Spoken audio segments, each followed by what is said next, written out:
Welcome back, everybody. We're back with another video. Welcome back to OK Weirded. Want to give a big shout out to people that just subscribed to my channel. Thank you so much. Thank you so much. All my viewers, the people that viewed my first video, Dogman Hyena, and the little orb that came in the background. Hopefully we won't have that again. Another big shout out to the person that first commented on my video, Dogman Hyena. That is, it's a crazy name. Hey, I don't make this stuff up. That's the name that's his username. And it's Lone Gunman on the Grassy Knoll. Big shout out to you. And I am going to check out what you put in your comment about the St. Christopher being a dog man.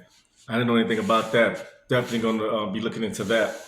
Now, this video, we are going to follow up pretty much with that orb that you saw in the background on the first video, because I told you I've seen orbs before, but this one is a little different. It's kind of an orb, but maybe not.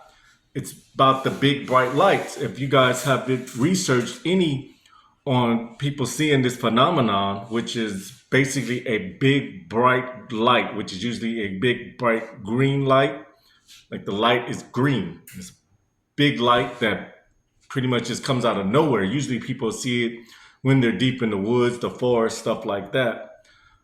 I have seen that light. Now, whether it's paranormal, whether it's cryptid related, it's definitely strange from the encounters people have spoken on. And it was definitely strange from the encounter that I had with it. Now, my father, which was a United States Marine, I was also in the Marines before I joined the Army. I spent 4 years in the Marine Corps, hoorah, and then I went 10 years in the Army, hooah. So yes, I jumped to those two different branches. But my father first seen this bright green light, he said, when he was a young Marine. Now, at the time he told me this encounter, I was younger, and I just thought he was just making up old ghost tales when he told me the encounter. But the encounter he said that he had when he was a Marine, they was out doing a field training exercise, and they basically just had blanks in their weapons because they was doing field training in the States. And he said one night when he was out in the woods and they was hunkered down for the night, they dig foxholes. If any of y'all ever been in the military, you sleep in a foxhole during training at night. Well, at least pre-Iraq war and Afghanistan war. And he said he was bunkered down in the foxhole, and it was just him and the guy beside him. And they was doing what they call 50-50 sleep rotation, which means half the night one guy stays up pulling guard duty, while the second half of the night the other guy sleeps, and they switch, halfway through the night. And he said he was up, it was his turn. Y'all excuse me 1 second. Sorry about that. But it was his turn. He was keeping watch. And there's other foxholes around, so they're not out there by themselves. They got other Marines around foxholes. And he said he saw this light off in the distance. It was kind of greenish looking. And this was at Camp Lejeune, North Carolina, by the way. And he said this light is coming like through the trees, right where they was camped. And he said it was getting brighter, bigger. It was green. And now he's getting startled, like, what is that? And then there was the guys that was up for their 50%, keeping watch, all started, everybody started to see it. And they was like, what is that? And it's just coming like slowly at them. And it's getting bigger and brighter and it's green. Now, mind you, they have blanks. But I guess you're going to fake it till you make it. They all got scared. My father said he got scared, and they just started all shooting at it, just blasting at this green light. But they got blanks, so there's no rounds coming out. And he said, but that's all they could do. And then, of course, the other Marines who were asleep, they woke up. They thought it was part of the training, so they get their rifles ready, and then they see the bright green light, and they start shooting. Then he said this light, as it came so close to them, and they're Marines, they're not going to run. They better not run. Okay, extraterrestrial, paranormal, or not, they better not run. And he said this light just got so bright and came at them that it blinded them, and then boom, it was just gone. The whole woods went dark again. It was just gone. And I was like, wow. As a kid, that story just kind of tripped me out. So I thought nothing of it. Fast forward years and years later, after my stint in the Marine Corps, I was out for about a year or so. Then I went into the Army, and I'm stationed down at Fort Stewart, Georgia. Same military installation where I had my dogman hyena encounter. Now I can't remember. This was probably back in, I want to say, maybe 2009, 2010. It was definitely after the dogman hyena encounter. I'm pulling what's called staff duty. Now, staff duty is basically a 24-hour duty where you are up for 24 hours.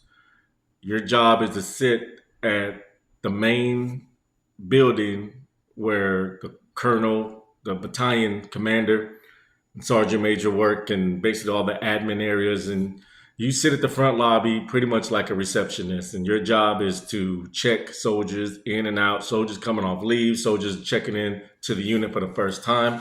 And you do that from 8 in the morning until 8 in the morning the next day. And at night, it usually slows down. You usually have what you call a runner, which is somebody with you. At the time, I was a sergeant, and I had a lower ranking soldier with me as my kind of my assistant. But usually, when it gets kind of later in the night, you kind of let that soldier, if he stays on base, on post, he just, you let him go to the barracks and go to sleep for a while, because at night, nobody's there. Everybody's pretty much mostly home. You might have one or two things you have to handle, but for the most part, when there's nothing going on, usually what your battalion have you do, or your company would have you do, is go around to their company section of the base and check the motor pool area, check the company area, make sure everything's locked up, make sure everything's secure, nothing's going on, and usually there's nothing going on. So it was probably about 2, 3 in the morning, I'd say, probably a little earlier. I'm not good with times. I just know it was early. It was dark. I had to go check the motor pool. Well, first I had to go check the company area. I get in the little government issued van that we keep for staff duty. I go to the company area.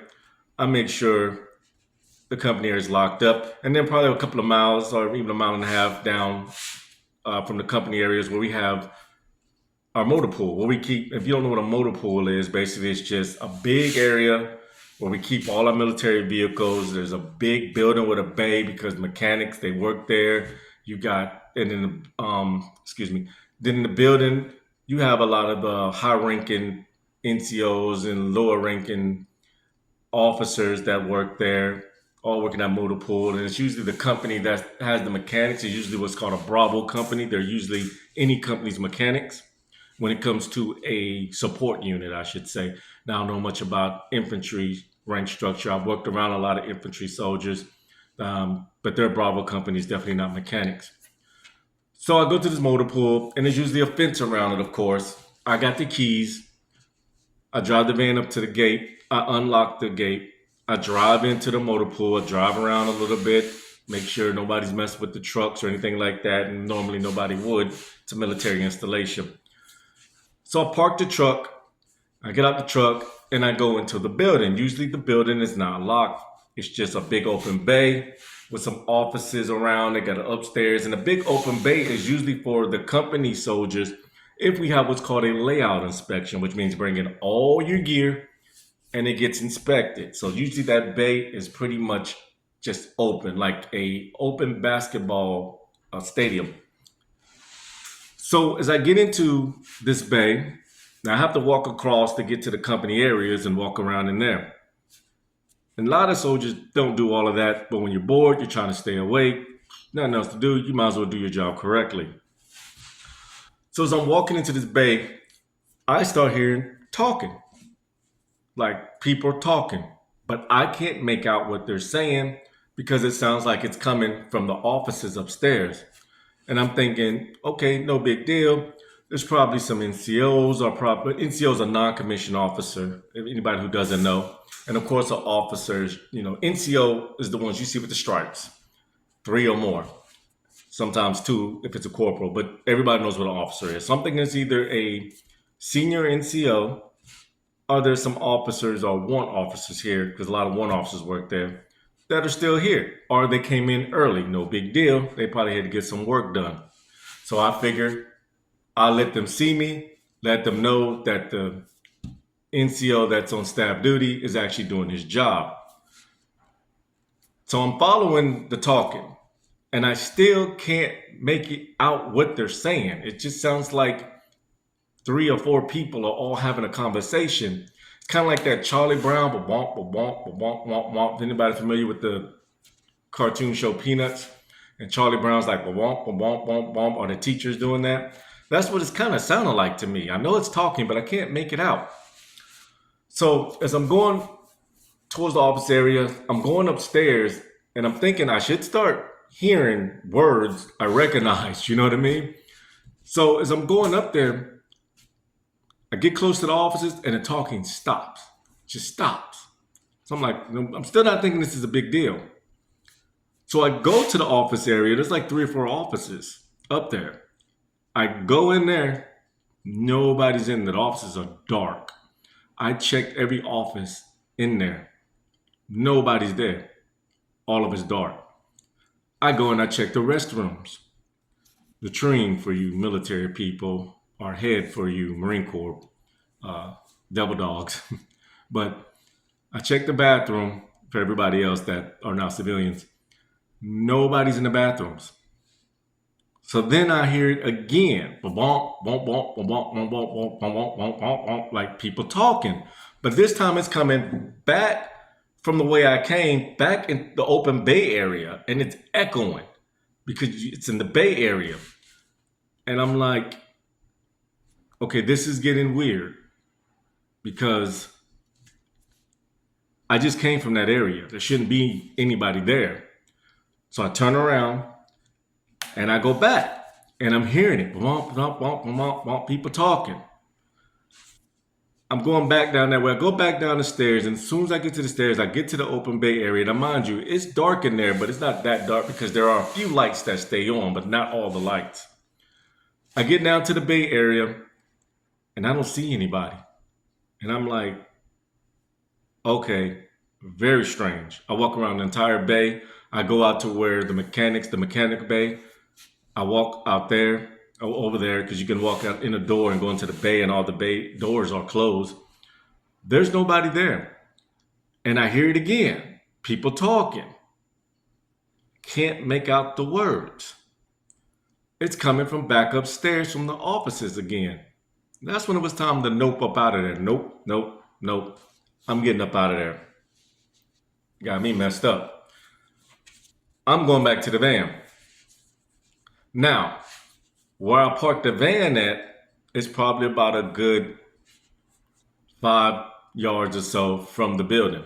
Maybe 10 yards, because you can't just drive right up, but you have to go around the edge of the building and all of that. Then you got to bag out back around the edge. So it's probably about 10 yards, because I have to go around a corner of the building.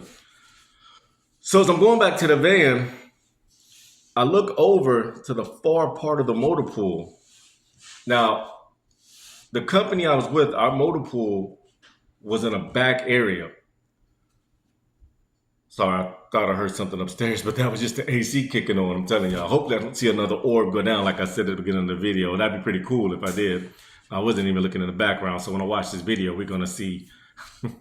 But I look over, where our motor pool was at, it was in the back part of the base of Fort Stewart, one of the back parts. So there's woods behind us. No other motor pool is around us, but there is a road that runs right beside our motor pool that goes down into the wooded area, and there's another motor pool back there. But for the most part, all you can see is woods outside of the gate for our motor pool. And when I look over, like something told me look over there. I don't know, maybe something caught my eye, but something said look over to that far corner. Now it's dark in that far corner. There's nothing but vehicles and the gate and woods. And I see a light.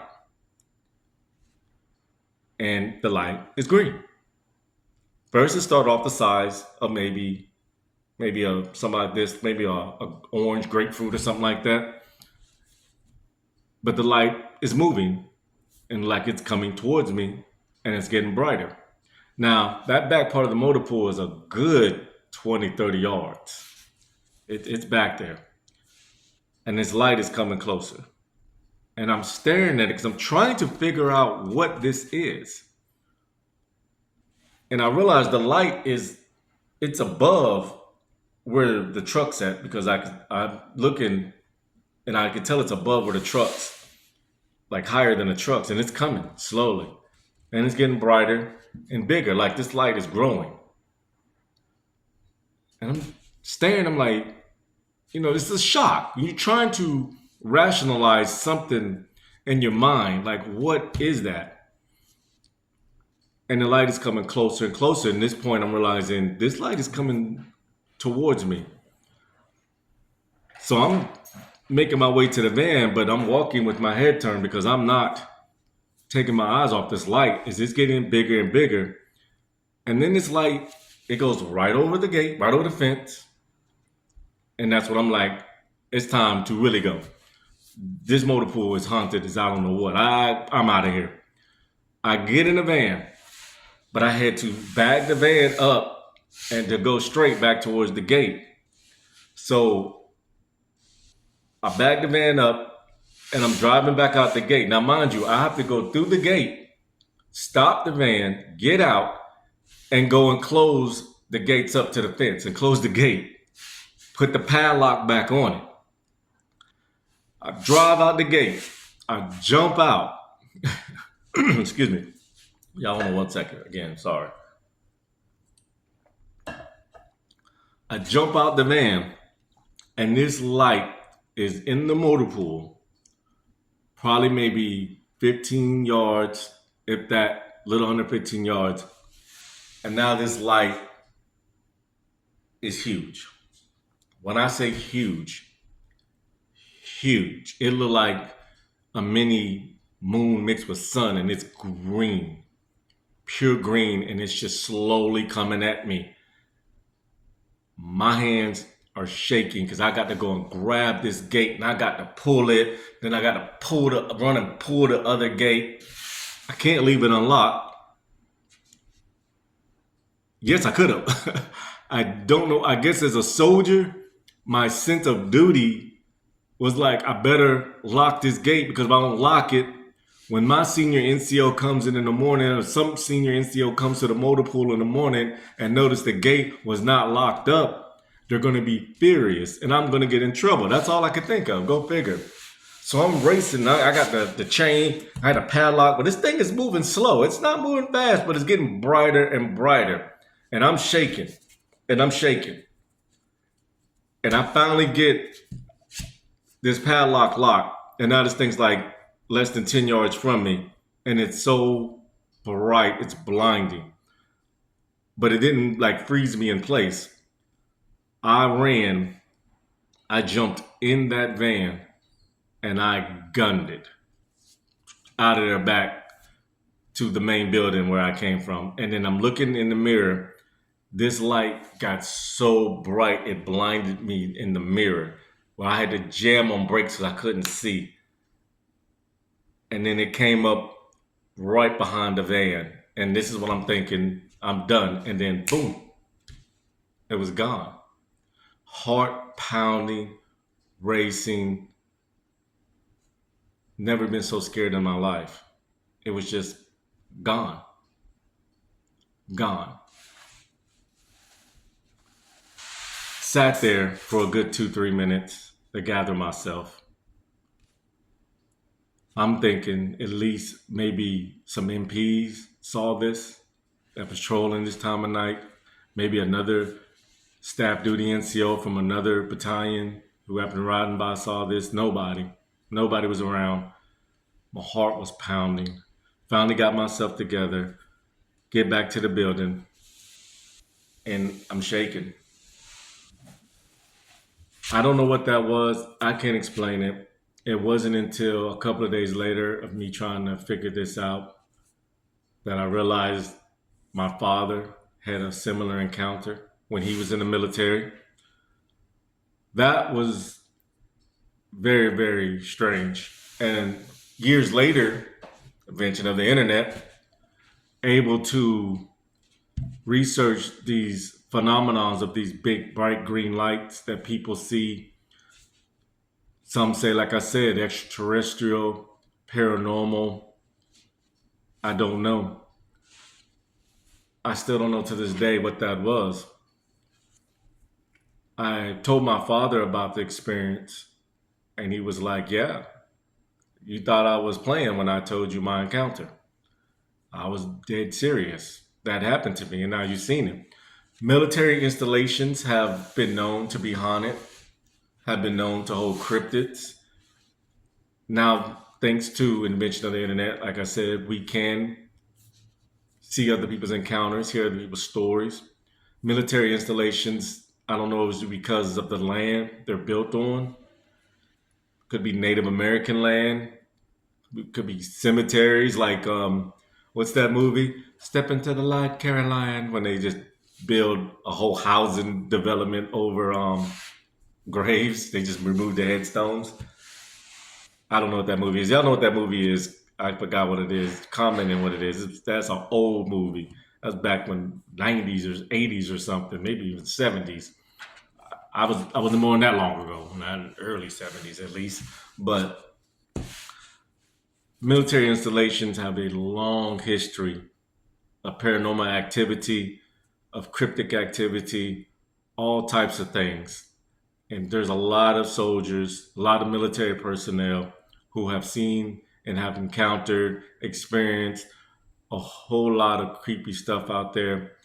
The military sometimes have this thing of you don't want to be known as crazy, so a lot of military personnel keep these encounters to themselves because they don't want people to think, like I said, something's wrong with them in the head. But no, this stuff is out there. This stuff happens. I shared my experience, but that big bright green light, I didn't share that experience with anybody I worked with in the military. Like I said before, I already told people about the dogman hyena encounter. I'm not going to tell them about this encounter. They really think I'm crazy. Even though I do know I cannot be the only one at that time on that military installation that experienced something paranormal. I know I haven't. Like I said, years later, I ran across other soldiers who had paranormal experience, the one who had the dogman hyena encounter like I did. So, if you are a military personnel, former, current, please let me know if you had a similar experience or whatever your experience was, put it like that, whatever your experience was on a military installation. Please comment on it. Please email me at okweirded@gmail.com. I hope y'all enjoyed this encounter that I had. I have many more. This is a video that I was going to save for later down the road, but like I said, I was following up on the orb situation that we had from the first video. Y'all see I'm looking up there now. Every time I say orb, I'm like, let me look. Hey, this is a real kitchen. This is not a backdrop. Look, I can move this. See it in my hand? All right. This is not a backdrop. This is my real dining room. That is my real kitchen. And if you hear noise in the background, because I'm currently doing laundry, sorry. But that, if you have an experience, please share it. Please share your experience, your encounter. Please share any any encounters you've had. Okay, I would love to read about them. I would love to look into them. So, like I said, that was my encounter.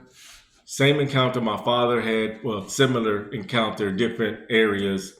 Same encounter with the same type of thing, the big bright green light. If anybody knows anything else further into the green lights that just seem to appear out of nowhere, get brighter and bigger and slowly stalks you, please comment, please email, please like, subscribe, comment. Like I said, to Lone Gunman on a Grassy Knoll, thank you for your comment. Thank you for my new subscribers. I appreciate it. Like this channel, I'm trying to make it grow. It's going to be slowly but surely. I got a lot of encounters to share for you guys. I have a lot of different pictures that I personally took of some weird stuff that I'm going to be posting. I'm going to be explaining where I took the picture at, my thoughts on what it is, your thoughts. Actually, I have a picture of an apparition, which is pretty cool. I think it's an apparition. I'm going to let you guys decide. This is your boy, Big T, aka Big Country. Okay, excuse me, T Country, not Big Country, but I forget my own name. But we just gonna go by T Creepy, all right, or Big T. I like Big T. We gonna go by Big T. All right, please like, share, subscribe, comment. Until the next time, guys. Okay, weirded. I'm out. Y'all be easy.